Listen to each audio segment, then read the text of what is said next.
principalmente constituido a partir de las raíces nerviosas anteriores de los nervios C5 a C8 y T1. Estos inervan la extremidad superior. Debemos caracterizar que estructuralmente se dividen en raíces, que posteriormente se dividen en troncos superior, medio e inferior, y cada uno con sus divisiones, tanto anteriores y posteriores.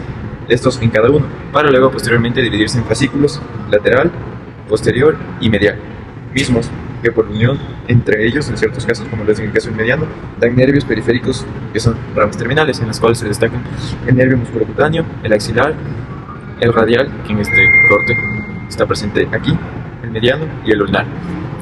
Podemos destacar lo mismo en las imágenes, que la flecha morada indica las raíces anteriores nerviosas y de dónde se inervan estas. Y de aquí vamos a destacar lo siguiente.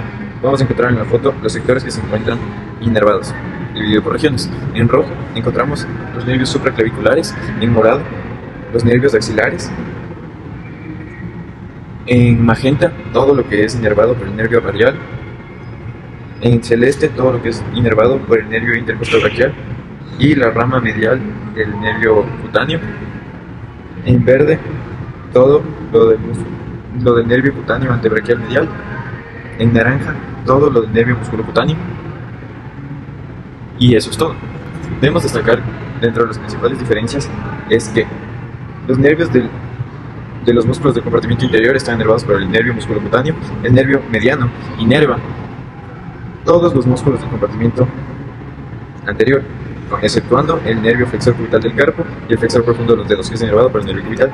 El nervio cubital inerva los músculos intrínsecos, excepto los tenares y los lumbricales laterales, que son inervados por el nervio mediano, y los músculos del compartimiento posterior del brazo y antebrazo están inervados por el nervio radial.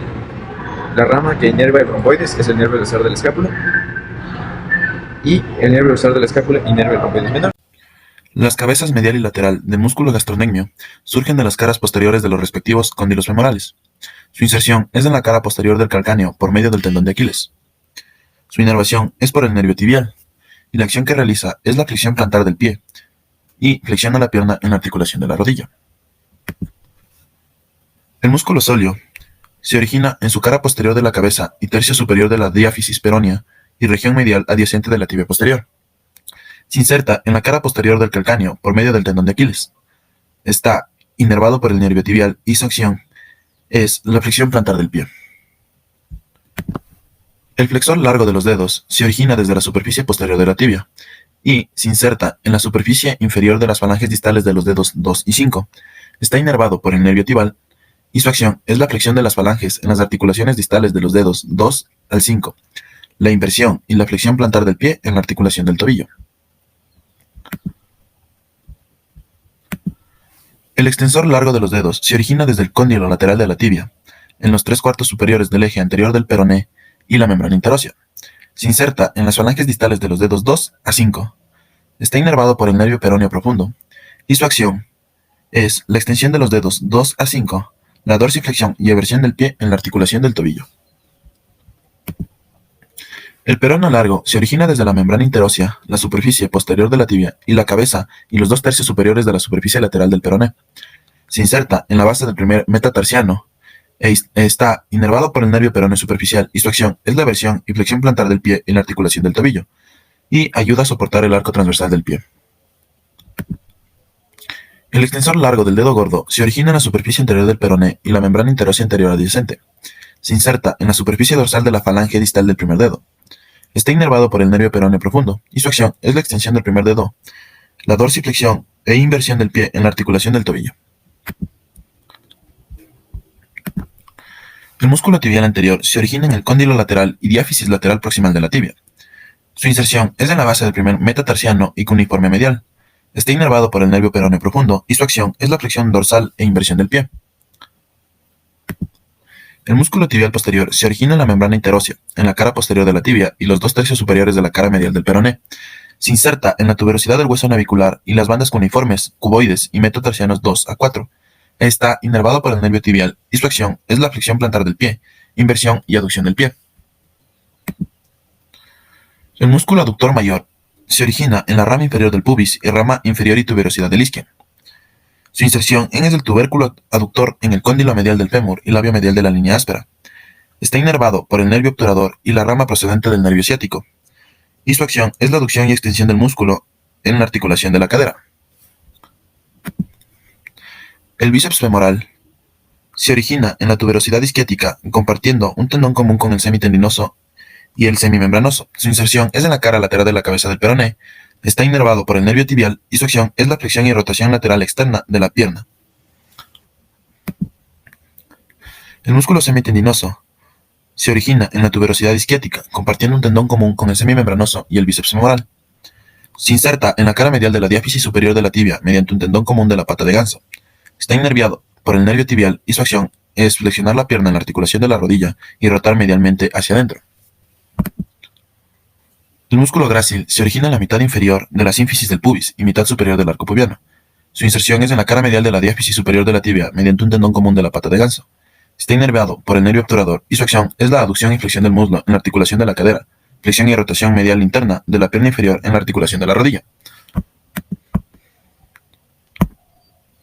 El músculo sartorio se origina en la espina ilíaca anterosuperior. Su inserción es en la cara medial de la diáfisis superior de la tibia mediante un tendón común de la pata de ganso.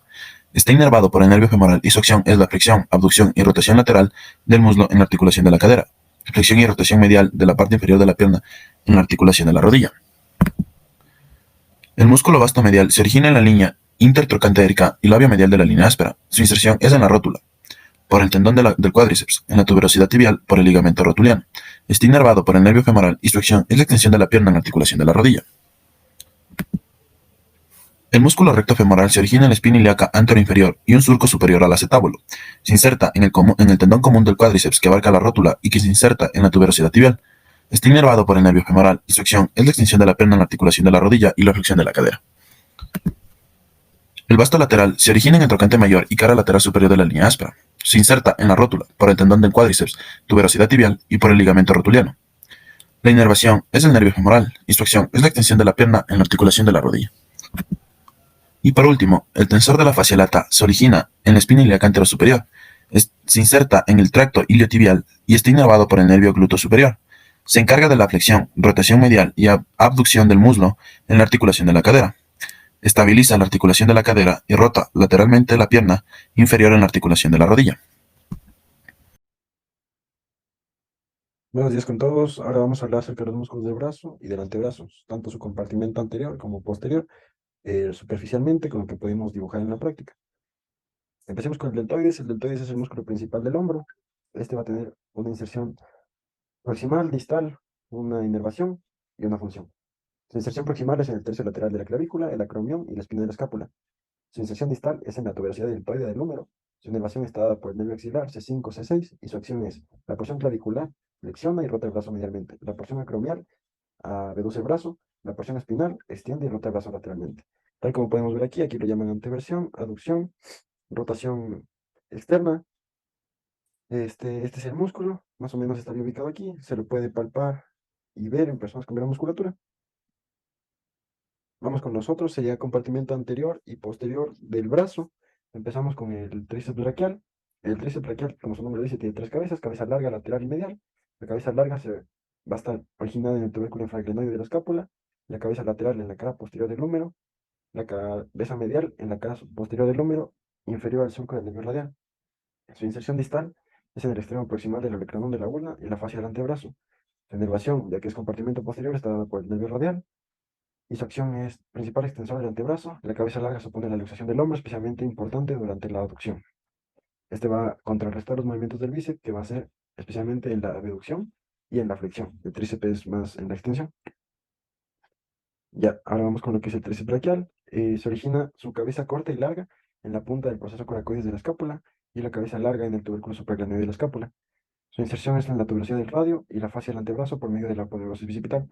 Su inervación es en el nervio musculocutáneo, ya que es compartimento anterior. Su acción es supinar el antebrazo y cuando está supinado flexiona el antebrazo. La cabeza corta se opone a la luxación del hombro, tal como podemos ver aquí. Este sería el tríceps braquial, el bíceps braquial, y ahora vamos con lo que es el braquial. El braquial se origina en la mitad distal de la cara anterior del húmero, se inserta en el proceso coronoides y la tuberosidad de la ulna, y su inervación va a estar dada por el nervio musculocutáneo y el nervio radial. Su función es flexionar el antebrazo en todas las posiciones. Vamos con el ancón. El ancón es un músculo principalmente triangular que va a estar en el compartimento posterior. Lo que va a hacer este músculo es evitar la hiperflexión del codo o que el codo se salga, por así decirlo. La inserción proximal es en el epicóndilo lateral del húmero, su inserción distal en la cara lateral del olecranon y la parte superior de la cara posterior de la uña. Su inervación está dada por el nervio radial y la acción es, como ya dije anteriormente, ayuda al tríceps braquial en la extensión del antebrazo y evita la hiperextensión del mismo. Estabiliza la articulación del codo, puede abducir la ulna durante la pronación. El extensor largo y corto del pulgar. Principalmente estos músculos van, o sea, su movimiento va directamente enfocado al pulgar y van a formar lo que es la tabaquera anatómica. El extensor largo se origina en la parte posterior del tercio medial de la ulna y la membrana interósea. Se inserta en la cara dorsal de la base de la falange distal del pulgar. Su inervación, al igual que el extensor corto, va a estar dada por el nervio interóseo posterior. Su función es extender la falange distal del pulgar en la articulación interfalángica. Por otro lado, el extensor corto del pulgar se origina en la cara posterior del tercio distal del radio y la membrana interósea. Su inserción distal es en la cara dorsal de la base de la falange proximal del pulgar. Como ya dije anteriormente, su inervación es el nervio interóseo posterior y su acción es extender la falange proximal del pulgar en la articulación metacarpofalángica, que extiende también la articulación carpo-metacarpiana. Por último, los flexores del antebrazo, que los podemos identificar con este tipo de mnemotecnia que tenemos. Vamos a estar con el pronador redondo y el flexor radial hacia el pulgar, por así decirlo, hacia el radio. El palmar largo va hacia la mitad del antebrazo y el flexor ulnar hacia lo que es la ulna o el dedo meñique. Estos músculos tienen tres inserciones principales o orígenes, que son el proceso coronoides, el epicóndilo medial del húmero, en el caso del flexor radial, palmar largo, flexor ulnar, y, y el olecranon y borde posterior de la ulna.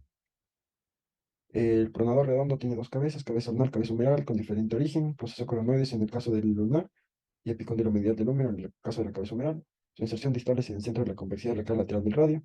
Su inervación está dada por el nervio mediano y lo que va a hacer es prona y flexiona el antebrazo en el codo.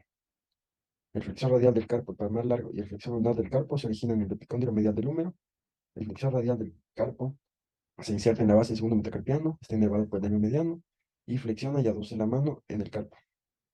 El palmar largo se origina en el epicóndilo medial del húmero, al igual que el anterior. Su inserción está en la mitad distal del retináculo flexor y vértice de la aponeurosis palmar, inervación por el nervio mediano. Su acción es flexionar la mano en el carpo y tensa la aponeurosis palmar.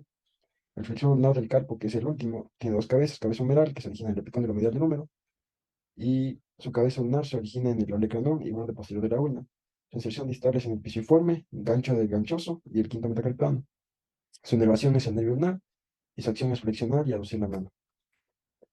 Eso nos enfocamos principalmente en los músculos más superficiales. No quisimos adentrarnos más porque la explicación sería mucho más compleja. Tendríamos que ir explicando capa por capa. Esto fue más o menos lo que pintamos en clase. Y eso es todo. Gracias, Doc.